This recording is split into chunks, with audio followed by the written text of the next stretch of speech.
Coucou tout le monde, c'est Capet de Coin Academy. Je suis en compagnie de John, qui est président et cofondateur de NFT Factory. Comment tu vas, John? Eh bien écoute, ça va très très bien. Merci beaucoup de ta présence. Est-ce que tu peux nous expliquer rapidement qu'est-ce que c'est NFT Factory? NFT Factory, c'est un immeuble de 400 mètres carrés dans l'ultra-centre de Paris, parce que c'est en face du centre Georges Pompidou, sur l'Esplanade. Et donc c'est en fait 3 étages dédiés à l'éducation autour des NFT, le rassemblement de la communauté du NFT et l'onboarding, on va dire, corporate sur les NFT. Très bien. Concrètement, ça se présente en fait comme une galerie.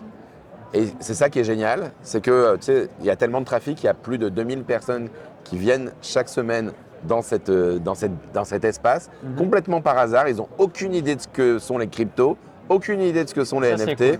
Et en fait, ils rentrent et ils voient de l'art au départ sur des écrans. Tu vois, tu as sur l'étage 0 une cinquantaine d'écrans. Et donc, ils sont là, ils ne comprennent pas, ils apprécient. Et là, ils se font onboarder par des personnes qui leur expliquent les NFT en 15 minutes, qui leur disent que s'ils veulent savoir plus, ils peuvent faire une petite formation d'1 heure pour pouvoir avoir leur premier wallet et acheter un NFT, et qui peuvent derrière avoir leur premier NFT. Donc c'est vraiment la démocratisation, c'est ce niveau-là. Au-dessus de ça, on a en fait les membres, et on a en fait un token, un NFT member, qui est constitué, en fait, tu as 1000 personnes qui ont ce NFT, ça leur donne des accès privilégiés sur ce qui se passe sur cet espace, ainsi qu'un étage dédié sur lequel ils peuvent prendre un café, se réunir.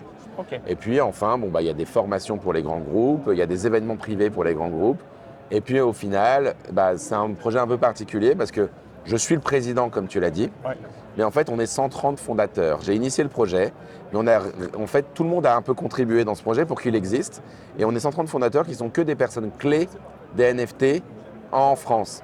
Les gens de Sébastien Borget de chez Ledger, à la base c'était Jean-Michel Paillon de chez Ledger, de chez Sandbox, pardon. T'inquiète, il n'y a pas de souci, c'est la fatigue, on est en fin de journée, pardon. C'est ça. Et voilà, Jean-Michel Paillon, pardon, de chez Ledger du coup. Voilà, pas mal de gens de chez Sorare, de chez pas mal d'artistes clés, pas mal de monde, même de chez Decrypt qui sont là. Enfin, il y a plein de gens un peu qui sont dedans, qui ont contribué. On voulait juste qu'ils mettent un peu d'argent, qu'ils soient légitimes et qu'il soit sympa. Et donc, on s'est retrouvé avec ce groupe de gens qui aident le projet et qui font qu'il existe aujourd'hui. C'est super intéressant parce que tu parles quand même d'un local de 400 mètres carrés, tu fais pas ça comme ça. Non, ça fait, ouais. Et du coup, tu peux nous parler un petit peu de toi, comment tu es arrivé dans les cryptos, comment tu es arrivé dans les NFT?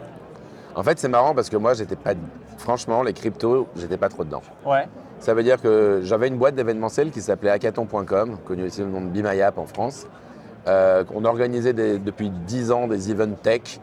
On parlait de blockchain, je m'y intéressais, j'ai fait plein d'events sur la blockchain. J'ai même fait une conf en ligne en 2015 où il y avait Vitalik qui était présent. Mais t'es là sans y être, tu vois. J'étais pas holder, enfin j'avais un peu d'ETH parce que, en effet, c'est toujours l'Ethereum qui m'a intéressé, mais parce que voilà, j'étais dans le milieu tech un peu et ça collait avec ce qui m'intéressait.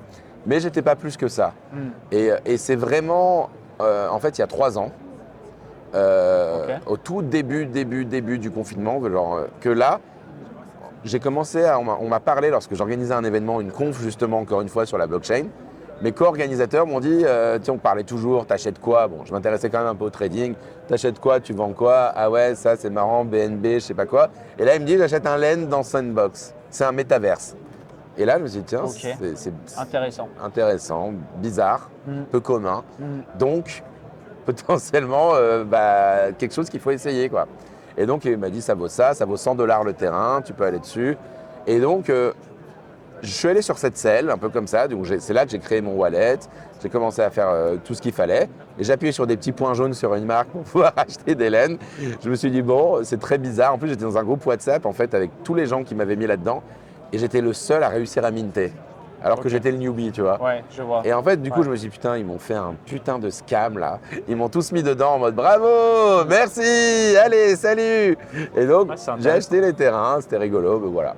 Et je suis passé à autre chose. Et en fait, 4 mois plus tard, ils me disent, ah, t'as vu, ça vaut 1000 balles maintenant. Et là, je me suis dit, tiens, c'est bizarre, ce truc. Ouais, vraiment, il y a quelque chose qui se passe, quoi. Il y a quelque chose qui se passe. Et c'est là que j'ai vraiment creusé. Et en creusant, c'est pas les métaverses qui m'ont plus intéressé que ça, même si ça m'intéressait à la base, c'est l'art.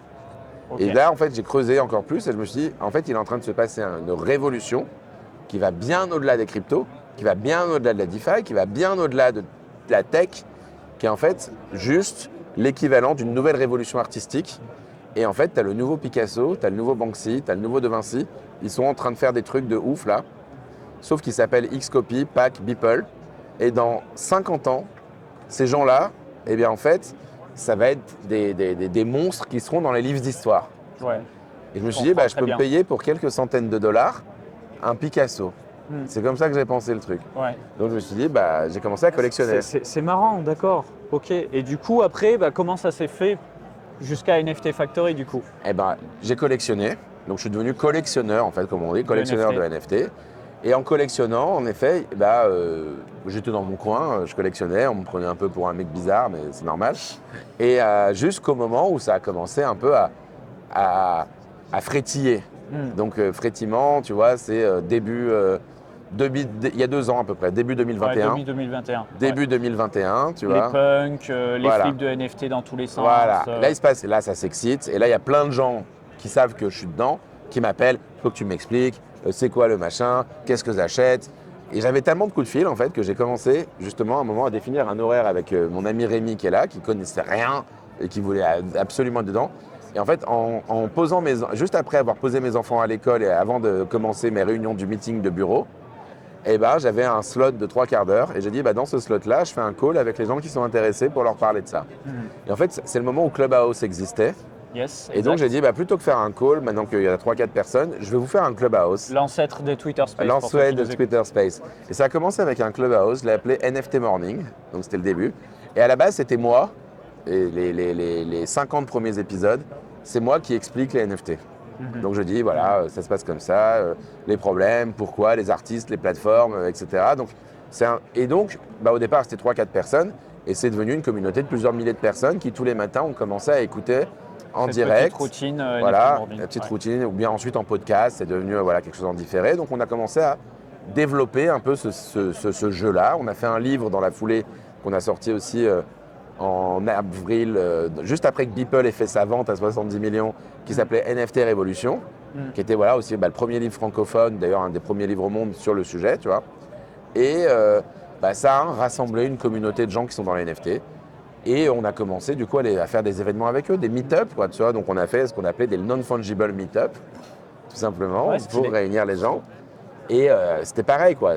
Là, tu voyais que c'était très excitant parce que tu lançais l'invitation, tu avais 200 personnes qui s'inscrivaient comme ça, tu vois. Et donc, à partir des non-fungible meet-up, c'est là qu'en gros, on a eu 2 idées, 2 projets qu'on a lancés. Un, c'était donc la Non-Fungible Conference, qui est un des événements les plus importants dans les NFT dans le monde, en fait, qui se passe à Lisbonne tous les ans. Et donc le prochain, c'est le 7 et 8 juin, à Lisbonne, Portugal, qui réunit toutes les communautés. Enfin voilà, je ne vais pas dire les noms parce que si vous ne connaissez pas, voilà, mais c'est que des sommités des NFT qui sont là. Et en fait, je parlais beaucoup avec une personne qui s'appelle Jean-Michel Paillon, qui était un des premiers salariés de chez Ledger et qui avait rejoint Ledger en fait avant que ça soit Ledger. Et avant que ça soit Ledger, ça s'appelait tout simplement la maison du Bitcoin. Exact.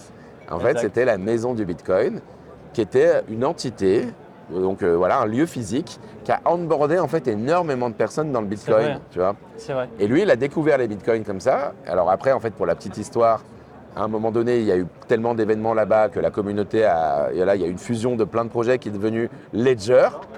Et ensuite, à un moment, ils ont cleané l'activité, ils ont séparé The Con House et Ledger.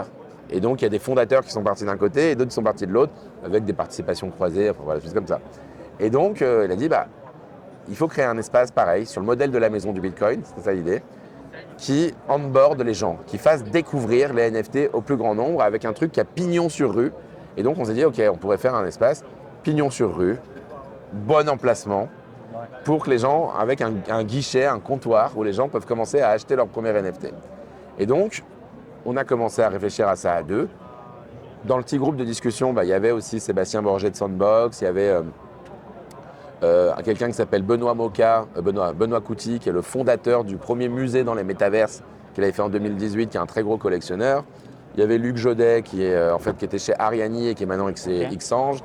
Il y avait 2 autres personnes, enfin Alexandre Lichai, Thomas, des gens qui étaient dedans.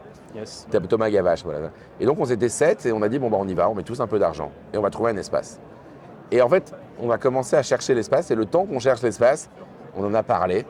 Et il y a plein d'autres gens qui se disent attends, faut qu'on aide le truc.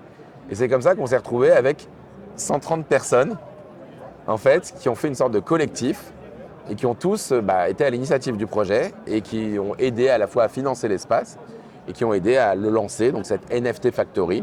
Ça nous a pris 1 an et demi pour trouver un espace comme ça parce que l'immobilier à Paris, c'est vraiment pas évident. Et donc, on a trouvé cet espace qui a ouvert en octobre dernier et donc qui est dédié en effet aux NFT, aux événements, aux meet-up, à la découverte. Ok, super. Bah écoute, c'est très clair. Merci beaucoup pour cette explication. Je ne connaissais pas cette histoire de split de Bitcoin, la maison de Bitcoin à Coinhouse Ledger. Je ne le savais pas. Je te remercie pour cette information. De rien, c'était un plaisir. Du coup, voilà, vous savez, sur Coin Academy, on prend toujours plaisir à vous parler de NFT. Je sais que dans les gens qui nous écoutent, il y a des sceptiques de cette technologie-là. Moi, de l'extérieur, je vois ça vraiment comme la bulle ICO à l'époque où il y avait beaucoup de critiques parce qu'il y a des scams, des trucs sans fond, etc. Mais aussi des gens qui build, des gens qui essaient de faire des choses. Et je pense qu'on est vraiment au début de cette révolution, surtout que le NFT, c'est aussi un écosystème qui fait venir des gens dans les cryptos sans passer par la case crypto finalement. Ils ne passent pas par le Bitcoin, ils ne passent pas par Ethereum, ils passent direct par le NFT et après, peut-être, ils vont s'intéresser aux cryptos. Mais c'est un bon moyen d'onboarder. Merci beaucoup, John, pour cette explication en tout cas. Merci à toi. Et puis, je vous laisse dans la description les liens pour le suivre, pour suivre NFT Factory et on mettra aussi le lien pour la conférence Non Fungible. Génial. Voilà, merci encore. Salut Ciao tout le monde.